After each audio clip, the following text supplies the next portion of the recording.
All the voices came at once, crashing together in the chaos. I couldn't distinguish one from the other. Oh my god! Shit! I don't know! Let them in! Get back! Who's out there? Jerry did what Jerry does. He sprung into action without thinking. As he lunged for the door locks, I reached into my hoodie pocket and pulled out the can of heavy-duty bug spray. I just found the trigger when the doors burst open. I aimed for the dark green cloud flowing inside and let loose. More voices screaming over one another. Turn that off! Are you okay? Oh, thank God! Get the light! Wait! Who are you? There's someone else out there! Jerry shoved the door closed and swatted at his face while the clouds of bug spray and mayflies collided, raining tiny green twitching corpses all over us like snow flurries from hell. The live insects poured through the cracks in the door. I continued to spray and they continued to die. More and more took their place in an endless stream. Why are they doing this? What are they after? Then it hit me. The gas station was lit up. I kept my fingers pressed down on the bug spray, firing blind long enough to look back and see the new faces inside our store. The stranger was tall and skinny, donned in all black, tight pants and a turtleneck, an LED lantern in one hand and a white unicorn mask surrounding the head. It all made sense now. The bugs weren't after us. They were coming for the bright light. This unicorn had brought them here to our gas station like the Pied Piper of Hamelin. I had my voice to the chorus. Turn off that lantern! The unicorn ripped off the mask, revealing a dark-haired woman with a face full of more annoyance than fear. She completely ignored my request and yelled in an impressively loud voice that surprised all the others. There was somebody behind me! Jerry responded, good somebody or bad somebody? A friend! Alrighty then! Again, Jerry acted faster than I could stop him. Unlocking and reopening the door, another figure rushed inside, collided with Bart and knocking the poor guy onto his back all over again. Amidst the mayhem, 4 more figures lunged past. They were knee-high, cannonballing into the safety of the store, darting between our legs and over Bart's chest before vanishing into the shadows. Great. The last thing I needed now was another raccoon blitz gray. But here we were. Unicorn Woman still hadn't extinguished her light, and the mayflies were flooding in, forming an enormous swirling cyclone of green thick enough to send bags of food and candy flying from the top shelves. I grabbed the lamp and yanked as hard as I could. Hard enough to free it from her grasp, and launched it through the opening. I felt the whoosh of air as the legion of bugs in the store moved as one and chased the light outside milliseconds before Jerry closed the door and locked it all over again. Are you okay? Yeet! What the hell? That was my light! You idiots, shut up! Did you see that? I finally stopped blasting bug spray and went to try reapplying tattered strips of duct tape. There was no time to lose. I needed to secure the door, check on our new refugees, and track down the 4 bandit cats before they started setting traps. I was surprised when Lucy knelt down next to me with a roll of tape. She started tearing new strips, holding the red flashlight in her mouth and pointing at her work, while I took the strips and covered the lines of the door. The old strips hung messily and uselessly exposed, sticky sides completely covered in green wings, legs, and still twitching bodies. Jerry walked over a moment later with a broom and went to scooping the corpses into a mound in the corner right as Lucy and I finished up the door. Nothing quite like a crisis to bring out teamwork, I guess. With that out of the way, I turned to greet our newest guest. Unicorn Lady was picking bits of insect debris from her hair while the other figure stood still as a statue next to her. This one had a charcoal suit jacket and matching pants, with a face hidden inside a giant turkey. Specifically a plucked and raw turkey with eye holes carved into the breast section. Despite the impressive quality, I was reasonably certain that this turkey was just another bizarre Halloween mask. Like, 60% sure? You two okay? Turkey had asked in a muffled voice, "What the frick was that?" Unicorn grabbed him by the wing and said, "You can take that off now. We're safe in here." With a quick yank, she de-turkeyed him, revealing the face of a handsome, middle-aged man. He looked a little disheveled, glasses askew, hair a mess, but I could see that these were all products of the moment. Everything about Turkey had screamed, "rich businessman." I automatically didn't trust him. Turkey had readjusted his glasses, smoothed over his hair, and straightened his tie in 3 easy steps. He already looked presentable enough to host a party at the yacht club. When he spoke, it was a strong, sexy leading man's voice. I said, what the fuck was that? Are we in the end times right now? Somebody, please, tell me what's going on. Abraham sized them before answering, "Bugs. Bugs were after your lamplight. What were you two doing out there anyway?" Unicorn answered, "I got off the interstate looking for gas. Then these things started blobbing up all over my windshield, so I pulled over." Turkey had added, "Same here. I was on my way to my partner's Halloween ball when the green thing started kamikazing all over my windshield. I saw Yen's car off the shoulder and tried hitting the brakes, but I hydroplaned. There was enough of that green crap to slick the roads. I couldn't stop." Jerry cupped the tip of his cigarette as he struck the lighter. After a quick puff, he asked, "You weren't driving around with a turkey on your head, were you?" "Of course not! And would you mind not smoking in front of me, please? This suit costs more than your gas station. Jerry didn't answer out loud. The way he slowly puffed his smoke and blew it out of his nostrils was answer enough. Unicorn, who I surmised was actually the yen being referred to, pointed out the obvious. Unless your suit is supposed to have green polka dots, I don't think it's worth that much anymore. The man looked at his sleeves and erupted into a fit of furious expletives, finishing with, "This had better come out or else!" Abraham nudged Jerry and pointed at his pack. Jerry silently handed over one and lit it for him, as Yen picked up the story. We were exchanging insurance information when the storm descended on us.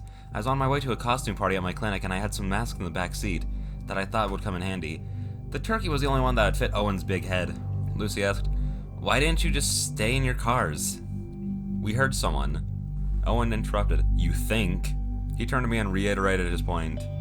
"She thinks she heard something. I'm still not convinced I heard anything."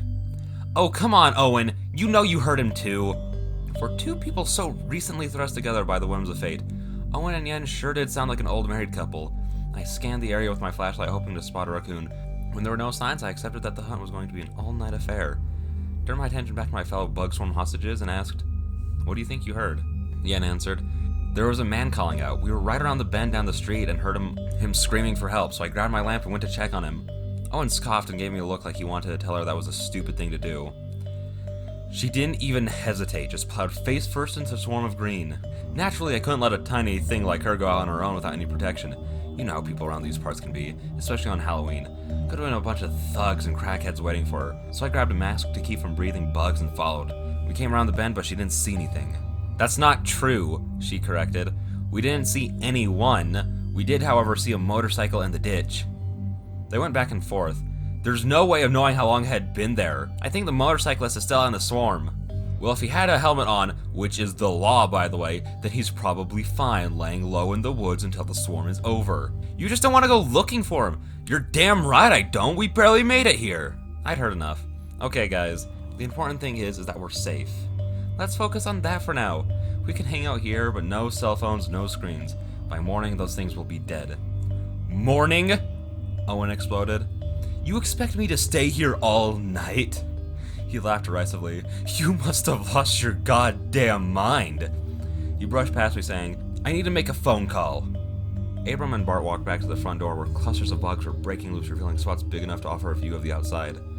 Yen took a seat at the booth table and crossed her arms, clearly agitated about something. Whether it was the bugs or Owen, I couldn't tell and didn't particularly care.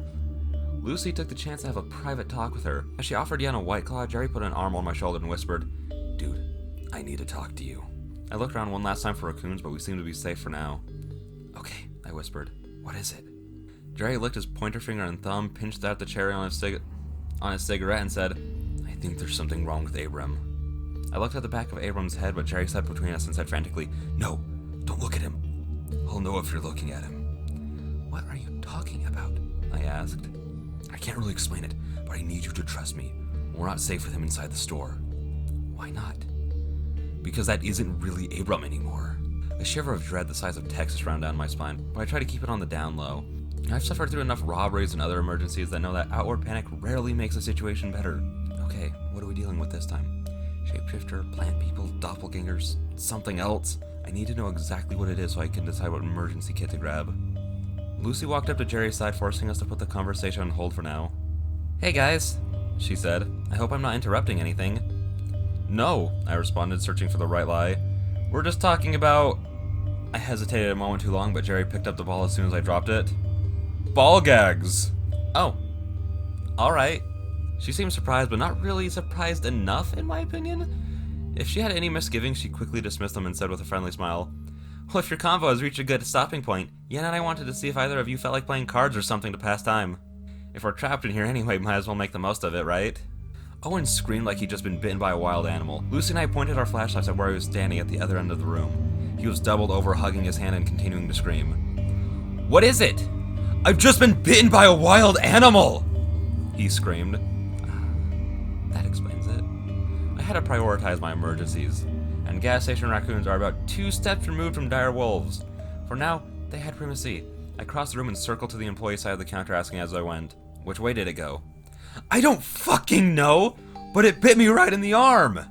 I found my trusty wooden baseball bat right where I left it, propped it up next to the safe, Now equipped with a decent weapon, I felt like I might soon have control of the situation. When I heard the others screaming over each other again, I knew I was wrong. Oh my god! Really, Owen? Where did that come from? Don't point that thing at me! I kept the weapon low, hidden behind the counter until I could see what was going on. What was going on was this. Owen had pulled a handgun and was waving it around all willy-nilly. Lucy stepped forward and demanded he put the gun down. Owen escalated everything. Shut up and give me your flashlight! She stepped back and held the light behind her back, pointing it at the floor and turning herself into a black silhouette. I'll trade ya, she offered. Give me the gun first. Don't test me, he growled. Something about his mood had changed. He was already an asshole, but now he was a wounded asshole. With a gun. I could only see things getting worse if I didn't get involved. Hey, Owen, take mine. He turned away from Lucy and eyed me incredulously. It's okay, I said, holding it out like an olive branch. I don't need it. I know this place like the back of my hand. I could walk around here blindfolded if I needed to. He marched over to me, reached across the counter, and snatched the light. As soon as he had it in his hand, he aimed it at my face and barked, "When this is over, I'm going to sue the hell out of this place." Go ahead, I thought to myself. But there's not really much hell left in this place to sue. He shrank away from everyone and backed into the corner by the hot dog roller, gripping the gun and pointing it at the ceiling. When his ass finally hit the drink case, he shouted a warning for all of us to hear. Nobody else come near me tonight unless you feel like getting shot. This guy was on full tilt, boiling over with irrational fear rage. With a little time, he might calm down and see how silly and asshole-ish he was behaving. Or he might pick up a spot or two on my ever-growing mental list of pressing emergencies. Only time would tell. For now, I needed to reach the outside world. I picked up the store phone and tried the sheriff again. This time I dialed her cell directly and silently hoped that she was okay. Hello? She answered. She actually answered. Hey, Amy, it's me. I know who it is, Hoodie. I have caller ID. What's going on? I could hear voices in the background. Lots of them. They sound like cries and screams. Are you okay? Where are you? I'm at the church's fall festival right now. Those screams. They almost sounded like laughter. Did everyone get inside in time? In time for what? I couldn't believe how relaxed she sounded. Well, not relaxed, quite annoyed actually, but definitely not panicked. The mayflies. You mean those green bug things? Yes! Look, Sleepy, it's Halloween. This is the busiest night of the year for us. I've got pranksters tying up phone lines, teenagers smashing pumpkins, drunk drivers galore. We're not exactly getting worked up over a bunch of bugs. I mean, yeah, they're a little annoying, but you mean they're not blocking out the sun and carrying away small children? Because that's what's happening over here at the gas station. Have you been outside recently? I'm standing outside right now. Hang on. Did you call me because there are a bunch of bugs at the gas station? I don't think you realize what I'm saying. It's bad here. The swarm is so thick that our building is completely covered in a thick candy shell of the things. Is anyone hurt? One customer got bit by a raccoon, and there might be a motorcyclist trapped out in this. Okay. Do you want me to pull an officer to do a drive-by? I literally don't think you could get here if you tried. Okay. Well, in that case, why exactly are you really calling? I told you, the bugs are swallowing the gas station. Are you sure? What? Are you sure you're not just having another episode? I felt like somebody had sucker punched me in the gut. You know, there was a time when you would have believed me right away. Yeah, and there was a time when people believed the world was flat. Tell you what, I'll send someone out first thing in the morning. I knew this was the best I could get. Okay, but send the snowplow first. The roads are going to be slick. Roger that. With our conversation ended, I had a decision to make.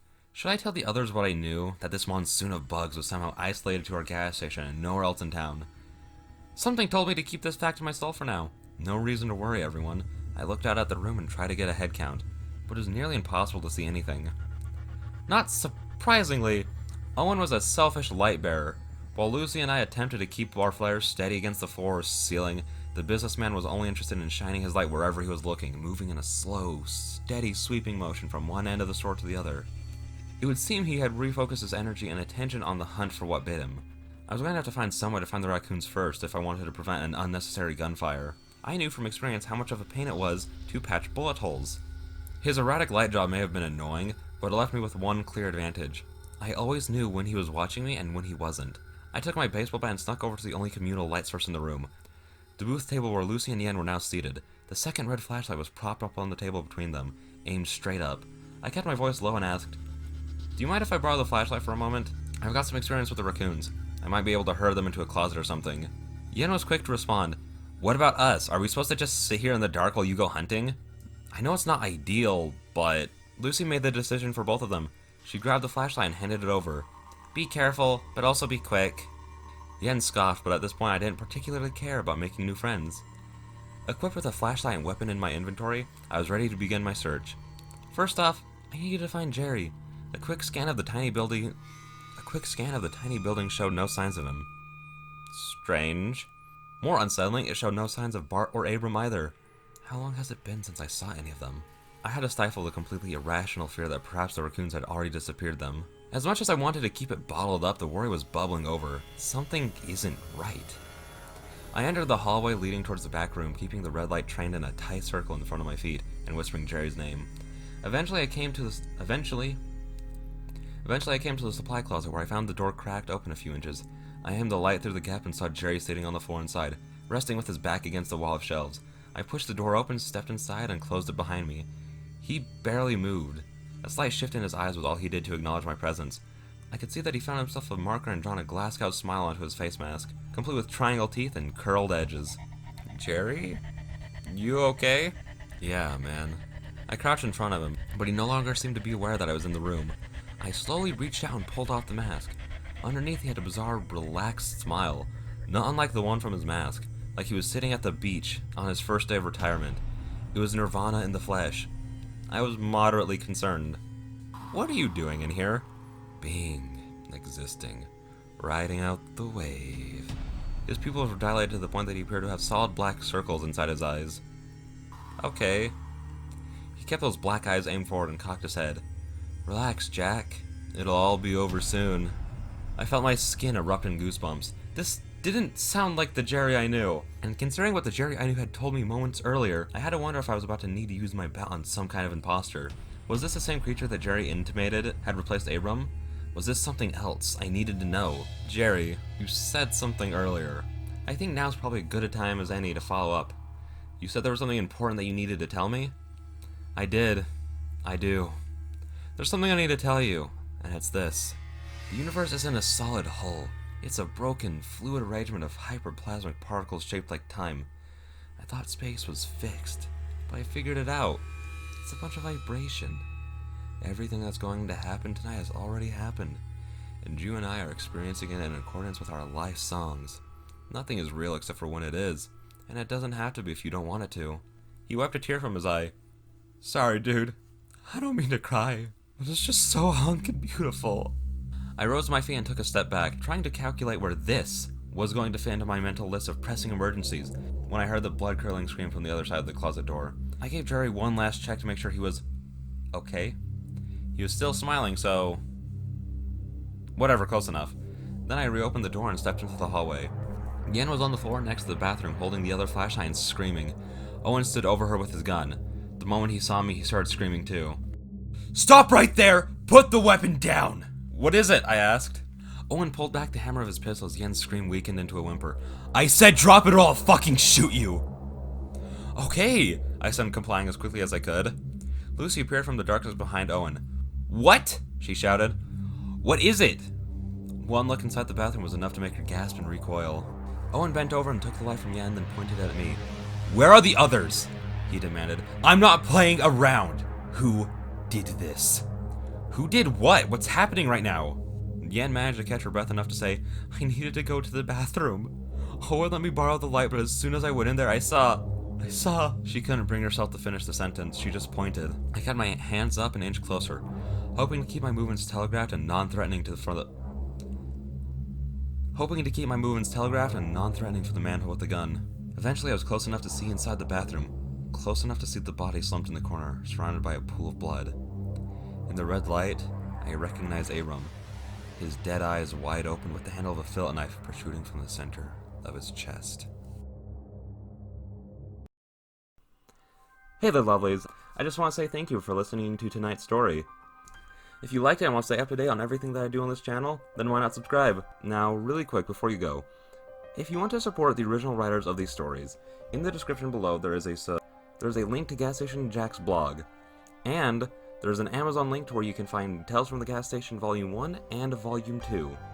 It'd be really awesome if you guys could support the original writers, and with that, I wish you guys a good night.